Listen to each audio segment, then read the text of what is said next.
आप कभी फेल नहीं होते जब तक कि आप कोशिश करना नहीं छोड़ देते।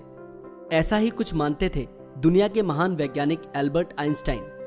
आज हम आपको एल्बर्ट आइंस्टाइन से जुड़े 31 फैक्ट्स बताने वाले हैं। आगे बढ़ने से पहले प्लीज मेरे चैनल को सब्सक्राइब करके बेल आइकन जरूर ऑन कर दीजिएगा। तो चलिए आगे बढ़ते हैं। नंबर 1, एल्बर्ट आइंस्टाइन का जन्म 14 मार्च 1879 को जर्मनी के उल्म शहर के एक यहूदी परिवार में हुआ था। उनके पिता हरमन आइंस्टाइन और माता पॉलिन आइंस्टाइन थी। हरमन आइंस्टाइन एक सेल्समैन और इंजीनियर थे जो बिजली के उपकरण सप्लाई करते थे।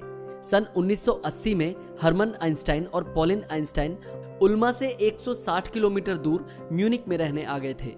नंबर 2, दोस्तों हम सभी जानते हैं कि एल्बर्ट आइंस्टाइन का जन्म 14 मार्च को मनाया जाता है, पर क्या आप जानते हैं कि एल्बर्ट आइंस्टाइन के जन्मदिन को जीनियस डे के रूप में भी मनाया जाता है। नंबर 3, 4 साल की उम्र तक एल्बर्ट ठीक से बोलने में भी असमर्थ थे। तभी एक दिन खाना खाते हुए वह अचानक बोल उठे, सूप बहुत गर्म है। इस बात पर माता पिता ने जब हैरानी से पूछा कि आज तक तुमने कुछ क्यों नहीं बोला, तो उन्होंने बड़ी सरलता से उत्तर दिया, क्योंकि आज से पहले मुझे इस घर में कोई दिक्कत नहीं हुई। नंबर 4, हम सभी जानते हैं कि एल्बर्ट आइंस्टाइन का दिमाग काफी तेज था, पर क्या आप जानते हैं कि बचपन में उनका दिमाग सामान्य बच्चों के दिमाग से काफी बड़ा था। जब पहली बार उनके परिवार ने देखा तो वो चकित रह गए। हालांकि बढ़ती उम्र के साथ ही एल्बर्ट का दिमाग भी सही शेप में ढलने लगा। नंबर 5, आइंस्टाइन के दिमाग में एक औसत इंसान के दिमाग में मौजूद सेल्स से कई ज्यादा सेल्स थे। इसी वजह से वो इतने बुद्धिमान थे। दरअसल आइंस्टाइन की मृत्यु के बाद उनके परिवार की अनुमति के बिना उनका दिमाग निकाल लिया गया था। यह अनैतिक कार्य डॉक्टर थॉमस हार्वे द्वारा उनके दिमाग पर रिसर्च करने के लिए किया गया था। 1975 में उनके बेटे हैंस की आज्ञा से उनके दिमाग के 240 सैंपल्स कई वैज्ञानिकों के पास भेजे, जिन्हें देखने के बाद उन्होंने पाया कि उनके दिमाग में आम इंसान से ज्यादा सेल्स की गिनती है। नंबर 6, एक बार एल्बर्ट आइंस्टाइन को उनके मैथमेटिक्स के प्रोफेसर ने लेजी डॉग तक कह दिया था, क्योंकि वो पढ़ाई में बहुत ही ज्यादा कमजोर थे। नंबर 7, अब हम आपको एल्बर्ट आइंस्टाइन की पढ़ाई से जुड़ी एक कहानी सुनाते हैं। एक बार उन्होंने अपनी माँ को एक पत्र देते हुए कहा, माँ, अध्यापक ने यह पत्र आपको देने के लिए कहा है। उनकी माँ ने जैसे ही वह पत्र पढ़ा, वह मन ही मन मुस्कुराने लगी। माँ को मुस्कुराता देख आइंस्टाइन ने कारण पूछा, जिस पर माँ ने बड़े प्यार से कहा, बेटा, इसमें लिखा है कि आपका बेटा कक्षा में सबसे होशियार है। हमारे पास ऐसे अध्यापक नहीं हैं जो आपके बेटे को पढ़ा सके, इसीलिए आप इसका एडमिशन किसी और स्कूल में करा दो। यह सुन आइंस्टाइन बहुत खुश हो गए और पूरी लगन के साथ पढ़ाई में जुट गए और बड़े होकर एक महान वैज्ञानिक बन गए। जब उनकी माँ का निधन हो गया तो एक दिन आइंस्टाइन ने माँ की अलमारी खोली तो पाया उसमें उनके टीचर का लिखा हुआ वही पत्र था जो उन्होंने कभी उस छोटे से बच्चे को उसकी माँ को देने के लिए कहा था। आइंस्टाइन ने वह पत्र खोला और पढ़ने लगे। आपको ये बताते हुए हमें बहुत दुख है कि आपका बेटा पढ़ाई लिखाई में बहुत ही कमजोर है। जिस तरह से इसकी उम्र बढ़ रही है उस तरह से इसकी बुद्धि का विकास नहीं हो रहा, इसलिए हम इसे स्कूल से निकाल रहे हैं। आप इसका एडमिशन किसी दूसरे स्कूल में करवा दीजिए, नहीं तो घर पर ही इसे पढ़ाइए। नंबर 8, आइंस्टाइन के अनुसार विज्ञान के प्रति उनका झुकाव पहली बार तब हुआ जब 5 वर्ष की उम्र में उनके पिता ने उन्हें एक कंपास दिलाया था। इस बात ने उन्हें यह सोचने पर मजबूर कर दिया कि आखिर वह कौन सी चीज है जो कि एक छोटी सी सुई को दिशा का ज्ञान करवाती है। नंबर 9, एल्बर्ट आइंस्टाइन 10 घंटे से भी ज्यादा समय तक सोया करते थे। इसके अलावा उन्हें कार चलाना भी पसंद नहीं था। इसके बजाय उन्हें पैदल चलना और बाइक दौड़ाना ज्यादा भाता था। नंबर 10, आइंस्टाइन का अपने काम में बिजी होने की वजह से उनका तलाक हो गया था। जब उन्हें नोबेल प्राइज मिला तो उस पैसे को तलाक के बाद उनकी पत्नी को दे दिया गया था। नंबर 11, आइंस्टाइन को सिगार पीने का भी बहुत शौक था।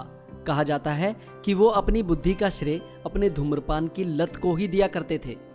नंबर 12, गैलीलियो गैलीली उनके सबसे पसंदीदा वैज्ञानिक थे और रोचक बात यह है कि जिस वर्ष आइजैक न्यूटन का जन्म हुआ उसी वर्ष गैलीलियो की मृत्यु हुई और जिस वर्ष आइंस्टाइन का जन्म हुआ उसी वर्ष मैक्सवेल का स्वर्गवास हुआ। नंबर 13, आइंस्टाइन पूरे जीवन भर एक तरह के मानसिक विकार से पीड़ित थे, जिसके कारण वे हर चीज को 2 से 3 बार दोहराया करते थे, खासकर तब जब वो उस चीज को बहुत ज्यादा पसंद करते थे। इसके अलावा उन्हें चीजों को टेक्स्ट के बजाय पिक्चर्स के रूप में सोचना ज्यादा पसंद था, ठीक उसी तरह जैसे दुनिया के ज्यादातर महान विचारक व वैज्ञानिक सोचा करते हैं। नंबर 14, सन 1895 में केवल 16 वर्ष की उम्र में ही उन्होंने अपना पहला वैज्ञानिक शोध पत्र यानी रिसर्च पेपर निकाला था, जिसका नाम उन्होंने रखा चुंबकीय क्षेत्र में रखे ईथर की अवस्था की जांच, on the investigation of the state of ether in a magnetic field. Number 15, Albert Einstein दुनिया के 3 देशों के नागरिक रहे। वे जन्म से 1901 तक जर्मनी के, 1901 से 1932 तक स्विट्जरलैंड के तथा 1932 से 1955 तक यानी मृत्यु तक अमेरिका के नागरिक रहे। नंबर 17, एल्बर्ट चाहते हुए भी कभी तैराकी नहीं सीख पाए, हालांकि उन्हें समुद्री यात्रा करने का काफी शौक था।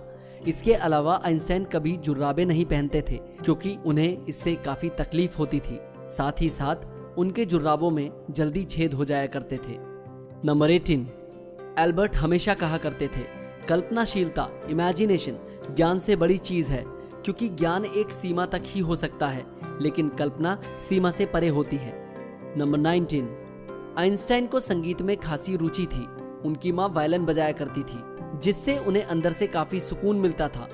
एल्बर्ट ने एक बार यह तक कह दिया था कि यदि वे वैज्ञानिक ना होते तो जरूर एक संगीतज्ञ होते। हालांकि वो बहुत बुरे संगीतकार थे। कई बार तो धुरंधरों के बीच बैठकर भी बेसुरा संगीत आत्मविश्वास के साथ बजाते थे और लोगों की ओर दाद देने के लिए देखते थे। बाकी लोग हंसते, लेकिन उनकी पत्नी हमेशा उनकी हौसला अफजाई करती थी। इसके अलावा उन्हें पक्षियों की आवाजें सुनना भी बहुत पसंद था। नंबर 20, अब हम आपको एल्बर्ट आइंस्टाइन से जुड़ी एक और रोचक कहानी सुनाते हैं। एक बार एल्बर्ट आइंस्टाइन ट्रेन में सफर कर रहे थे। जब टिकट चेकर उनके पास आया तो वह अपनी टिकट देखने के लिए अपना हाथ जेब में डालने लगे। जेब में टिकट ना मिलने पर उन्होंने अपने सूटकेस को चेक किया। वहां भी टिकट को ना पाकर वह टिकट को अपनी सीट के आसपास खोजने लगे। यह देखकर टिकट चेकर ने एल्बर्ट आइंस्टाइन से कहा कि तुम्हारा टिकट गुम हो गया हो तो कोई बात नहीं, मैं तुम्हें अच्छी तरह से पहचानता हूँ। मुझे पूरा यकीन है कि आपने टिकट जरूर खरीदा होगा। टीटी जब बाकी के लोगों का टिकट चेक कर वापस जा रहा था तो उसने देखा कि एल्बर्ट आइंस्टाइन अभी भी अपनी सीट के नीचे अपना टिकट ढूंढ रहे हैं। टीटी ने फिर से कहा कि आपको टिकट के लिए परेशान होने की जरूरत नहीं, आपसे टिकट नहीं मांगा जाएगा। यह सुनकर एल्बर्ट आइंस्टाइन ने कहा, वो तो ठीक है, पर टिकट के बिना मुझे पता कैसे चलेगा कि मैं कहाँ जा रहा हूँ। नंबर 21, दोस्तों, एल्बर्ट आइंस्टाइन को नोबेल प्राइज उनके थ्योरी ऑफ रिलेटिविटी की खोज के लिए नहीं बल्कि फोटो इलेक्ट्रिक इफेक्ट्स के लिए मिला था। नंबर 22, जब आइंस्टाइन एक विश्वविद्यालय में प्रोफेसर थे तब एक दिन एक छात्र उनके पास आया। वह बोला कि सर, इस साल परीक्षा में वही प्रश्न आए हैं जो पिछले साल की परीक्षा में आए थे। तो एल्बर्ट आइंस्टाइन का उत्तर था, इस साल उत्तर बदल गए हैं। नंबर 23, उन्हें गणित से अधिक रुचि भौतिक विज्ञान में थी, इसीलिए वे एक गणितज्ञ नहीं बल्कि एक वैज्ञानिक बने। उनकी विज्ञान के प्रति रुचि का अंदाजा इस बात से लगाया जा सकता है कि उन्होंने 15 साल की उम्र का होने से पहले ही अवकलन और समाकलन जैसे कठिन चीजों में महारत हासिल कर ली थी। नंबर 24, जब वह 17 साल के थे तो कॉलेज एंट्रेंस के सारे एग्जाम में गणित और विज्ञान को छोड़कर सभी विषयों में फेल हो गए थे। नंबर 25, एल्बर्ट आइंस्टाइन को विज्ञान के अलावा और किसी चीज में दिलचस्पी नहीं थी। कहा जाता है कि सन 1952 में उनको इजराइल का राष्ट्रपति बनने का ऑफर भी आया था, लेकिन उन्होंने यह कहकर मना कर दिया कि वो राजनीति के लिए नहीं बल्कि विज्ञान के लिए बने हैं। नंबर 26, टाइम मशीन की कल्पना भी सबसे पहले आइंस्टाइन ने ही की है और इस विषय पर उन्होंने कई शोध भी किए थे। नंबर 27, दोस्तों, हम सभी जानते हैं कि एल्बर्ट आइंस्टाइन की सभी खोजें विश्व प्रसिद्ध हैं, लेकिन उन्हें सबसे ज्यादा प्रसिद्धि तब मिली जब उन्होंने सबसे प्रसिद्ध खोज सापेक्षतावाद का सिद्धांत अर्थात E=mc² की खोज की।